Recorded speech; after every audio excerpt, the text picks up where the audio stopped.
Hello and welcome to Katie's Photoshop tutorial number 2. Today we are going to be learning about using the brush tool and how that affects the layers. So to start, I've got my background from tutorial 1. Just a reminder that I've got my gradient and my paint bucket tool over here. And my colors to work with are down here.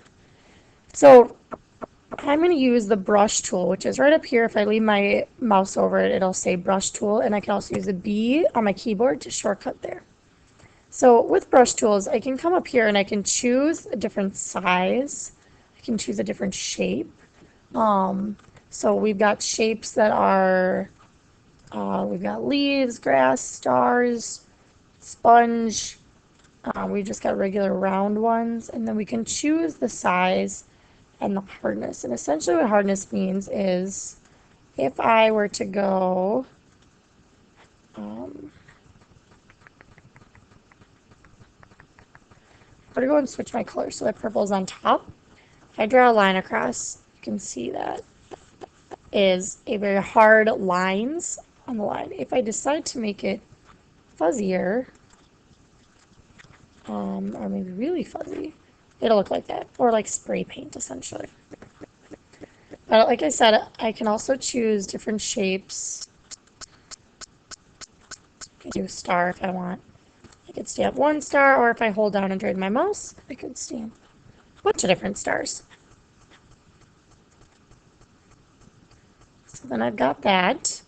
Oops, I can also, so I can change my mode a little bit to make it look a little different. And the opacity is what will change how see-through it is. So, stamp some more. It's a little too see-through, perhaps.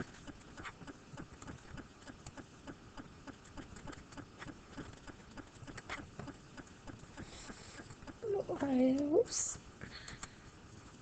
Let's pick a different color. Just green, okay. Alright, so we've got our brush. I'm going to change my mode back to normal. See that? There we go. So before you could see it was really, really light in there. But you can play around. There's different effects for different brush tools. We'll get more into that later. So I've got my opacity, I've got my brush, I've got the size. Let's say I wanted to paint something on, but I didn't want it to be directly on my background. So the nice thing about, I'm just going to Control-Alt-Z to delete everything, holding down Control and the Alt key, and then pressing the Z. It looks like that's as far as it's going to go. So let's say I wanted to paint green over here, but I didn't know if I was going to like it or not. What I need to do is add a new layer. So if I go up to Layer and go New, and then, whoops, New, and Layer, which is also Shift-Control-N. If I click on it, it'll say, okay, layer 1. Yep, and I can rename it if I'd like, but for now I'm just going to leave it. So now I can go ahead and paint my green. Whee! And if I don't like it, instead of having to redo my entire background, I can just go over here. You'll see that the blue is selected. That means which layer I'm working on. And if I go ahead and I can drag this to the garbage can down here in the bottom right-hand corner to delete, I can also right-click and go delete layer. So a couple different options for me. I like to drag and delete, and now my green disappears, and I've just got my background, which is awesome. Let's say, let me take that off. I'm going to add a new layer again. So Control-Shift-N.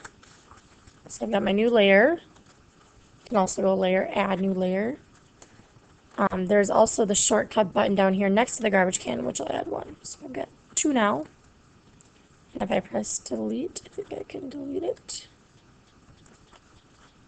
Maybe not. I gotta drag it down. Okay. So if I were to paint a new layer on top, and let's say I want to add what is called a filter. And to add a filter, if I go up to filter, and then I can choose one, there's a bunch of different ones here, and I'll start with artistic. I'm just going to select one. So dry brush, I selected.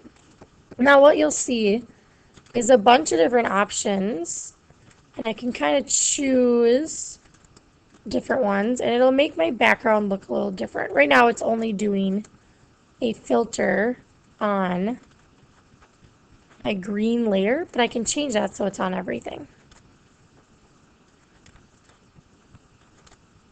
Alright, so I'm going to just press OK. This essentially just made it black a little bit. I'll do note paper. Okay, so I press OK. It'll apply that to my background or to my image. And then I can also do a filter blur. So most of these are in the, when you select an artistic one, like texture and stylize and sketch, and I believe render as well. But we can play around with different ones. So we could go to render, we could go to lens flare, and then we could change. It kind of like puts like where a light bulb would be essentially. So I don't know yet. So you can kind of see it doesn't really, that one didn't really do a whole lot. So if I wanted to add a blur to this, go to blur. A Gaussian blur is kind of a blur all over. I could also do a motion or a radial blur. I can play around with these a little bit. I like the radial blur. I think it looks pretty cool. So there I put my radial blur on. So that's an introduction to using brush tool, creating a new layer, and then we've got using filters.